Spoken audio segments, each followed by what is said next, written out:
What's going on, everyone? I'm just a typical, average American here today to react and learn about Canadian paratroopers saving Denmark. So, from what I understand, this was during World War II, 1945. This is something called Operation Eclipse, which I have never heard of before. Apparently, there is a lot of stuff Canada did during World War II that I do not know about. Stuff that we're just not taught about here in America. But this story sounds amazing. And I really want to know more about this. So, Canadian paratroopers saving Denmark. Let's take a look. In the final days of April 1945, the British and Canadian forces prepared to cross the Elbe River in northern Germany. Okay. The military situation in Germany was extremely fluid. The 15th Scottish Division, with the British 1st Commando Brigade in support, would cross the Elbe, while the British 6th Airborne Division was to occupy the eastern bank of the river once the Scots had advanced on. Okay. On the 29th of April, the Scots crossed, and on the following day, the Paras followed. Okay. Wow. We are really jumping right into it. There's no introduction or anything. We are just in history class right now. Okay. So we're in Germany trying to cross a particular river that I'm not really familiar with. This is Canadian and British troops working together, trying to move northward, I think they said. The same day, 30th of April, that Adolf Hitler killed himself in his Berlin bunker. Oh, Resistance ahead of the advancing British Commonwealth forces in northern Germany was patchy. wow. This was after Hitler committed suicide. Maybe it's just me, but I don't think I've really learned much about World War II after Hitler committed suicide. I guess I'm not that great at history, to be completely honest. I don't think of the war, like what happened after that, as Hitler died and, the war was coming to a conclusion, you would imagine. But, in reality, just because Hitler died doesn't mean everything just immediately, instantly stopped. There were still tons of military forces out carrying out orders that they still had. It's not like everything just came to a stop. So that's kind of where we're picking up here. That's really interesting when this happened in the war. The roads leading west were crammed with terrified refugees trying to escape the Soviets, who were advancing quickly towards the Baltic coast and the Western Allies' front lines. Mixed Okay. in with this human misery were German soldiers desperately trying to surrender to the British and avoid capture by the Red Army. The Okay. Elbe, according to agreements made between the United States, Britain, and the Soviet Union at Yalta, would mark the furthest advance east by US and British forces. But there was a Okay. problem. Already, American and Soviet forces had met at Torgau, further south on the Elbe, on the 25th of April, cutting what remained of the Third Reich in half.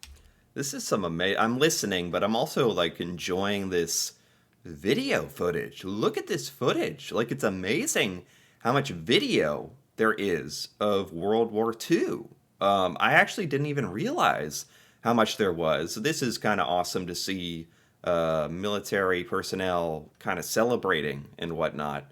Probably because they heard that Hitler died, honestly.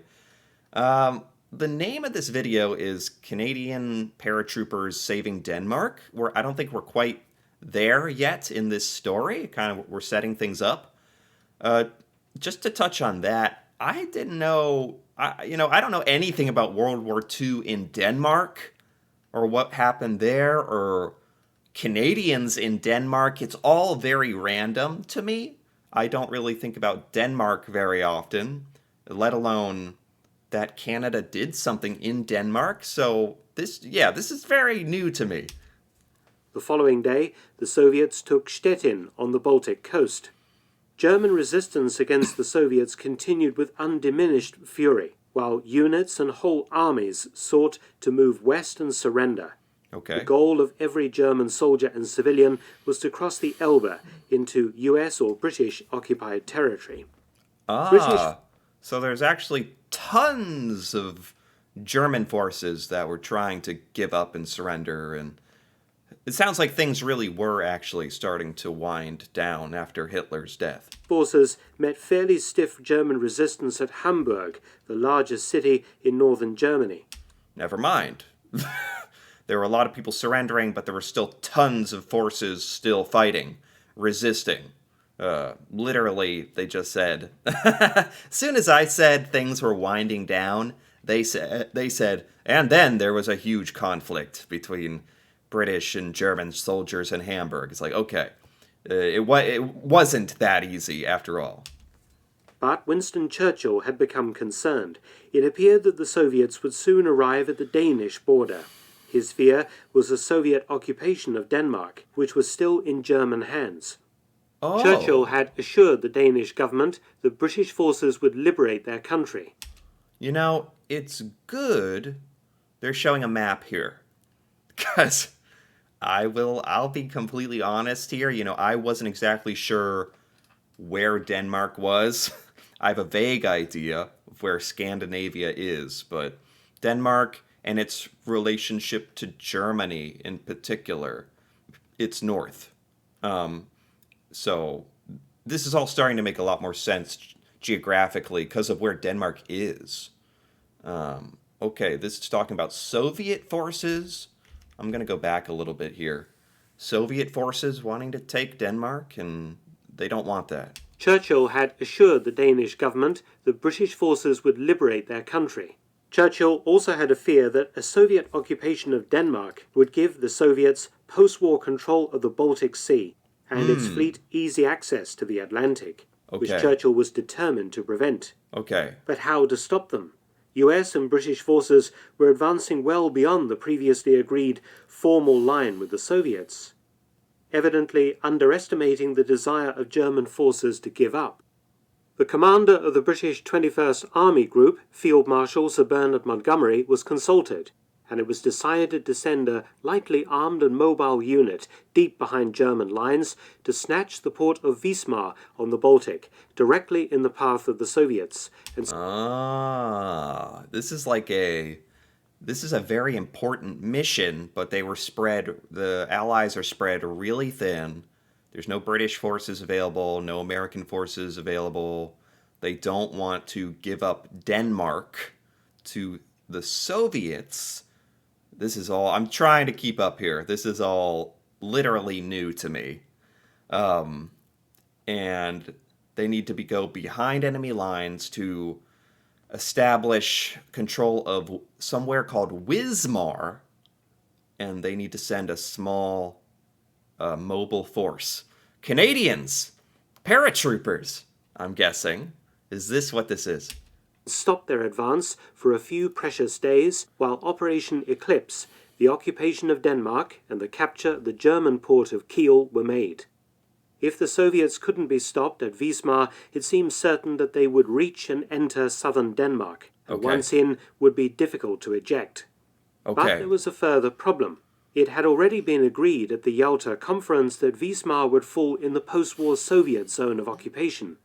Although American and British forces would advance well into the Soviet zone, up to 200 miles in some places, these were only temporary advances, and the Soviet vanguard that arrived at Wismar would be unlikely to tolerate such an impudent block on its legally agreed advance. Really? Oh my God, what a convoluted, complicated situation. This Wismar, somehow they had negotiated that it should be under Soviet control, but if it's under Soviet control, they're probably going to extend into Denmark, which Denmark and Winston Churchill had an agreement that they wouldn't allow that. And this is where, I've heard about like British history, some American history, obviously, but not really the Canadian side of these types of things. So, yeah, let's hear about where the Canadians come into this to kind of solve this problem. What happened if the Soviets refused to stop? World War III could have broken out in the last days of World War II.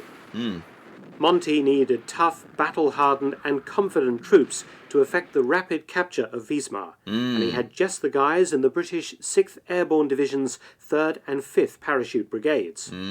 It was decided that the two brigades would advance to Wismar on separate routes, a race to ensure that at least one of them made it before the Soviets. They're calling this part of the British division, but these are Canadians? They haven't said the word Canadian yet in this when they're talking about taking Wismar, but they're calling it like a part of the British division. Why is that?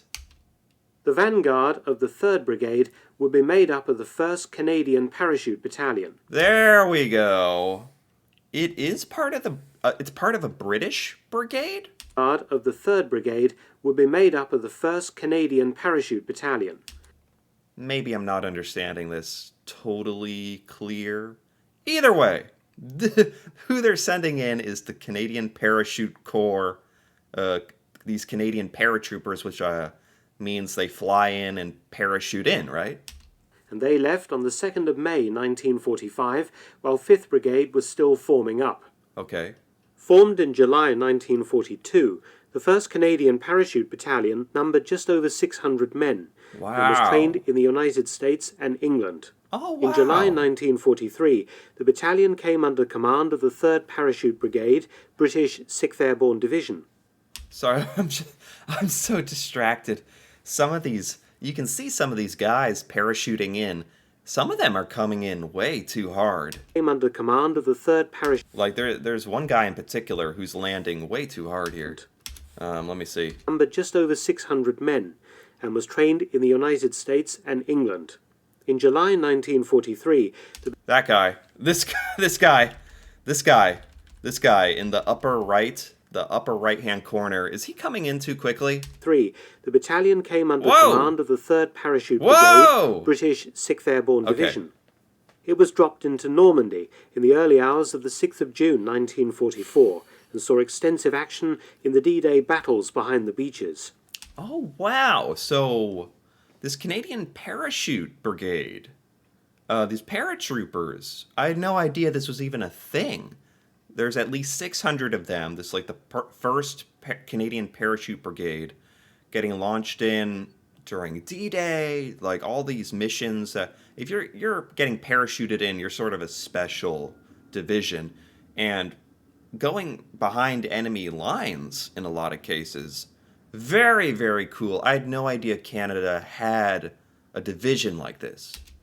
Next up, the battalion fought in the Ardennes Offensive in Belgium in January 1945, taking part in the general British advance on the north of the German penetration in support of hard-pressed US forces. Wow. Its last combat drop was Operation Varsity, the crossing of the Rhine River, which involved 16,000 British, American and Canadian paratroopers jumping in broad daylight on the 24th of March 1945. Wow, how do they have video of this? How do they actually have video of this? This is insane. Advancing further into Germany, the Canadians came upon Bergen-Belsen concentration camp on the 15th of April. Okay. The final I think that might be in Norway. Assignment for the 1st Canadian Parachute Battalion would be reaching Wismar. They say the final assignment? The final assignment for the 1st Canadian Parachute Battalion would be reaching Wismar. So they've done a ton of different missions during World War II. I'd never heard of any of them. So this is great. Great to acknowledge and learn about this. Because believe me, we're not talking about this in our American history classes. This is the final operation, an important one, requires a specialized force. This Canadian Parachute Battalion, Division, to Wismar. B Company would ride forward on the tanks of the Royal Scots Greys, followed by A and C Companies in Royal Army Service Corps vehicles. The battalion embarked at 0500 hours on the 2nd of May 1945, intending to reach the town of Wittenberg at noon. But they actually got there at 0930, as there was no opposition from German forces. Okay. Brigadier Hill, commanding the 3rd Parachute Brigade, was up forward with B Company, 1st Canadian Parachute Battalion, and he decided, in light of the lack of opposition and the necessity to reach Wismar as fast as possible, to just push on and hope for the best. Oh my God. The tanks lacked sufficient fuel to drive all the way to Wismar on one fueling, and they made it to Lutzow. As B... Wait, they're just riding there on tanks? It's just pretty awesome, by the way, just looking at it. But they're just riding around on tanks. They're not flying in, as paratrooper, the name would suggest. They're riding through. Okay. B Company and the tanks approached where they planned to refuel from tankers following the Canadians. They came upon a wood at Lutzow where a German workshop detachment of 3,000 troops was encamped. Thousands of German civilians, including many women and children, some of them the wives and kids of the soldiers, were also with the German unit. A rumour had arrived that the Soviets were only 9 miles to the east, and the terrified soldiers and civilians wanted to surrender to the Canadians. Yeah, this is really sad, but important to learn about some of these things you don't talk about so much in war, in World War II, like the innocent people, like innocent Germans who are just, Hitler is dead, they think the war is ending, they just want to surrender, they just want to like live their lives. Very sad, really, all around sad. Canadian troops ordered the Germans to dump their weapons on the side of the road and start walking west, without guards. The Canadians determined not to be slowed down in their race for Wismar. Wow. Once refueling of the tanks was completed, the column moved off again at top speed. The Royal Scots Greys tanks pounded along roads jam-packed with yet more German units and civilians, all fleeing west. Oh my God. I mean, I can't even imagine.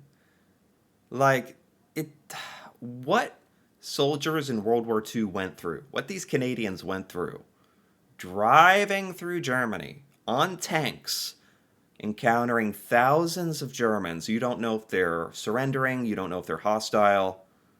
What a crazy history. War is just crazy. Crazy.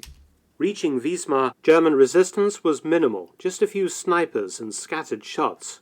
B Company drove straight through the heavily damaged town to occupy the railway line and road that led into town from the north. Okay. C Company covered the bridges and road leading in from the east, while A Company was held in reserve at the marketplace, battalion headquarters being established in Frunz Hotel. So they got there. They got to Wismar, this really important city, to make sure Soviets don't invade Denmark. They've done it. But the video is not over. So what else is there? For the rest of the afternoon and night, thousands of German troops and civilians poured through the Canadian lines. Oh. As well as Germans heading west, several hundred Allied prisoners of war recently marched from camps to the east turned up in the Canadian lines as well, including a large contingent of British soldiers and Royal Air Force personnel, some originally captured at Dunkirk in 1940. Wow. Now it was just a waiting game, waiting for the Soviets to arrive. The Canadians didn't have long to wait. In the evening of the 2nd of May, an American Willys Jeep came along the road towards Wismar and was unexpectedly stopped by the Canadians. The Jeep didn't contain Americans, but a Soviet officer and his driver. The Soviet was driving far in advance of his own column, scouting the route into Wismar, and had no idea that Canadians were in the town already. Yeah. Soon, more Soviets arrived at the Canadian perimeter.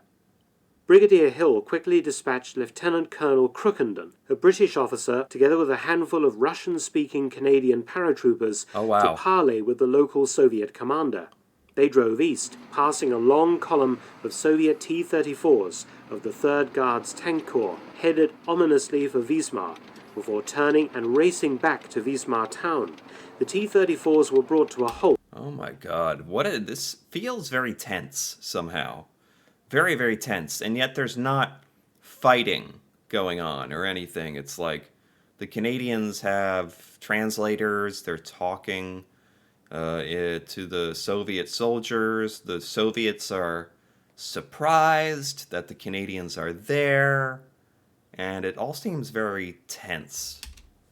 By a Canadian roadblock complete with 17-pounder anti-tank guns. Yep. Major General Eric Bowles, commanding the 6th Airborne Division, came forward to Wismar to meet the senior Soviet officer. Okay.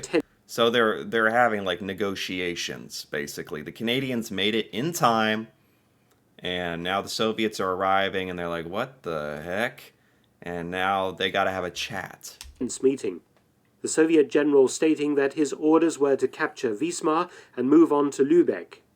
Bowles told the Soviet that he had a complete airborne division and 5 regiments of artillery at his disposal and would not hesitate to use them if the Soviets attempted to move forward any further. Whoa! All right. The Canadians are putting their foot down.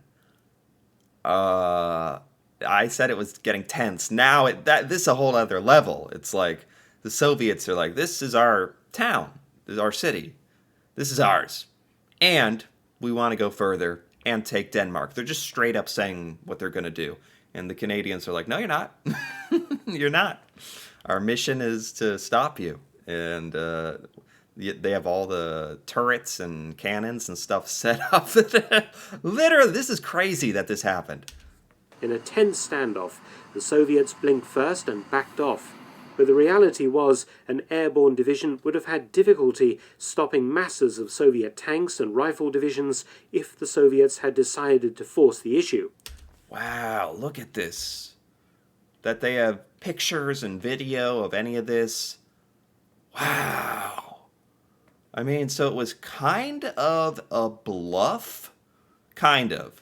There was a lot of Canadian forces there ready to actually go into action, but they didn't want the Soviets actually trying to fight and get through. That would have been obviously horrible and with lots of casualties and difficult for an airborne division to actually do, but the Canadians basically said, no, you're not getting through here, and that did it. Like, just putting the foot down did it. To force the issue. However, there was also a good deal of fraternizing between the Canadians and Soviets along the perimeter, but the distrust remained and grew stronger as time passed. At night, Soviets got into Wismar, and there were some cases of rape and looting, and Canadian paratroopers opened fire on them more than once and probably killed some, according to veterans' accounts. Wow. In turn, the Soviets forbade entry to their territory, established their own roadblocks, and reinforced their tanks. Meanwhile, this is like this huge part of the end of World War II about not letting Denmark fall under Soviet control. This whole story is just something like I've never heard anything about this ever, even as important as it is. Time the Canadian paratroopers had bought for the British was being fully exploited. On the same day that Wismar was captured, 2nd of May 1945, Lübeck fell to British forces and Hamburg surrendered. So this is the Canadians taking Wismar and holding it and not letting anyone through has bought enough time for British to move into Denmark and establish control. 4th of May, Field Marshal Montgomery accepted the surrender of all German forces in the Netherlands, northwestern Germany and Denmark at a ceremony on Lüneburg Heath near Hamburg. Wow. Allied forces began arriving in Denmark on the afternoon of the 5th of May. However, the island of Bornholm was under Soviet bombardment, preparatory to an amphibious assault. But this was as far as the Soviets managed to get into Denmark. Wow. Bornholm being occupied until the 5th of May 1946. The blocking of the land route via Wismar by Canadian paratroopers undoubtedly saved northwestern Germany and Denmark from being overrun and occupied by Stalin's forces. Jeez. Jeez. Oh my God. There you go. It all culminated in this like crazy standoff where Soviets arrived and were like, we're going through, and it was up to the Canadians to like hold steadfast and be like, no, and we have lots of forces here, lots. So go ahead and try it if you want. And it was literally a standoff that the Canadians won, which had huge implications for maintaining control of parts of Germany and Denmark, and big ramifications. Just a huge part of wrapping up the end of World War II, by the sound of it, and certainly a story that doesn't get enough credit. I think I've never heard anything about any of this, so this was fascinating, and very dense. Like very, this was, which I kind of enjoyed. I had to really like batten down the hatches, kind of like the Canadians at Vismar. I had to batten down and pay attention. But yeah, this was a super interesting story. It's cool that there's so many things about Canadian history and World War II that I've never heard about. So I do really enjoy hearing these stories.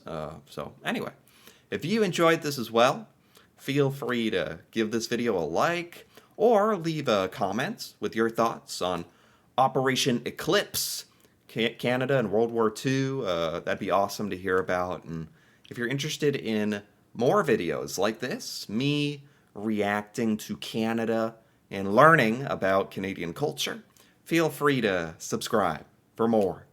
And until then, thanks for watching, and see you next time.